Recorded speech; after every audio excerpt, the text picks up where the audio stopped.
Hi guys! Welcome sa ating bagong lesson. Ito ang Dust in the Wind ng Kansas. Simplified version to para sa ating mga baguhan. Sa lesson na to, matutunan nyo ang chords, plucking pattern, at ang ating solo.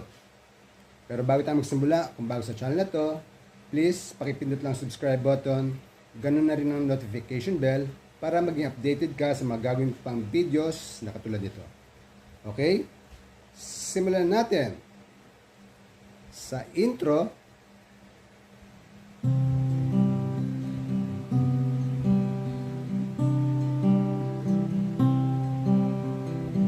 So ang chords natin sa intro, yung hatiin natin sa apat na bahagi. Ito yung unang bahagi, C. Tapos C major, angat natin to.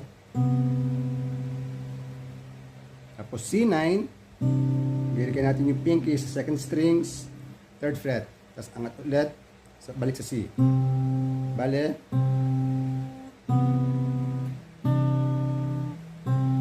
So ang unang kalabit natin, pinch yung dalawang strings na 5 and 2.